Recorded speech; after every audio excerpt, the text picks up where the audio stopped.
Good morning once again. This is Dr. Nira Konar. This is part 8 of Facing Interviews, and this is larger part of my project of Classroom Without Any Borders. Now in part 6 and part 7 of the interview, we looked at the first segment of the interview. What questions to expect in the first segment, which is basically going to be an ice-breaking session with how was your journey or tell us about yourself, and then a few more questions about why you chose this particular stream, why you chose this particular college, your project work perhaps they will hint at, they will ask, and gradually you will find that you are moving into the second part of the interview. Now in the interview board you will find that there are various people. The person sitting in the board is generally the head of the interview. He or she is presiding over the interview, is the chairperson, but there is also going to be an HR person and a technical person as well. So the second part of the interview, I think they will be asking you questions related to both your technical part, your technical knowledge, because they want, the would-be employers would like to find out more about you, how sound you are in these areas, and they would also like to assess you as an individual, as a potential employee, your attitudes, your beliefs. So this is where the HR manager is also going to play a very important role. Now let us look at first things first, the technical part. Remember, they might ask you about your training, the summer training, as I was saying, and they might ask you what did you do in the summer training, where did you go, what did you learn, how do you think it can be applied in the industry.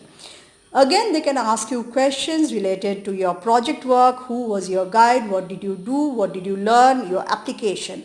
And you find that often what you learn in the classroom, the employer would like to find out how you are going to apply those things in the industry. So the institute industry kind of a gap that has to be crossed by you. You have to correlate both the things, the theoretical knowledge and the practical application of it. So you must think very carefully about what you have done, what you have studied. In fact, your subject as such, you should start thinking now in the industry how this is going to be applied, especially this particular company where I have come, what is their thrust area, how do I correlate with their thrust area, because they will choose you only when they find that you are capable and useful for their company. You might have a lot of knowledge, but supposing it is not useful for them or applicable for them, then it doesn't really help them much to have you. So that, plus I think you should also talk to your teachers and also find out that what are the latest journals. Like from the college level only, you should go to the library, you should look up the net, because now that net is the treasure hound, the treasure house of all this knowledge repositories. And the government of India has also very good, now they are providing access, especially during the lockdown period, and the IITs, IIT KGP, the online libraries. So all those, the Shodh Ganga, you should look up everything necessary for you. And also, what are the technical journals that are important for you? Go to the library in your college, find out. Or you should also find out what are the latest breakthroughs in your industry.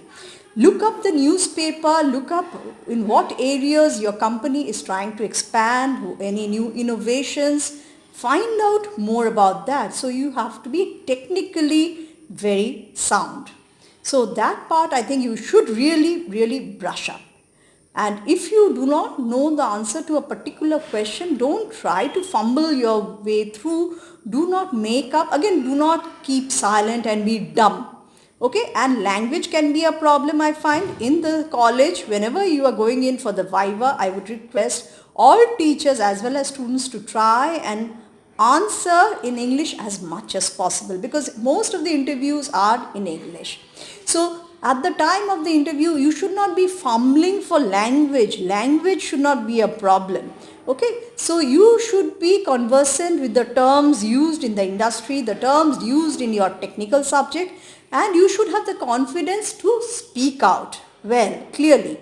They can also ask you about other languages. What are the other languages you know? And you ask whether they want to know about languages like English, etc., or the computer languages. Most probably, they will want to know about the computer languages. So, do you know C, C++, programming in other, so Java. So you brush up on those areas. Again, languages such as English or German, etc., they might help you. Like earlier, TCS used to give preference to those who knew German. So I think find out about those areas which can help you. So this part I have dealt with. In part 8, I have dealt with the technical questions.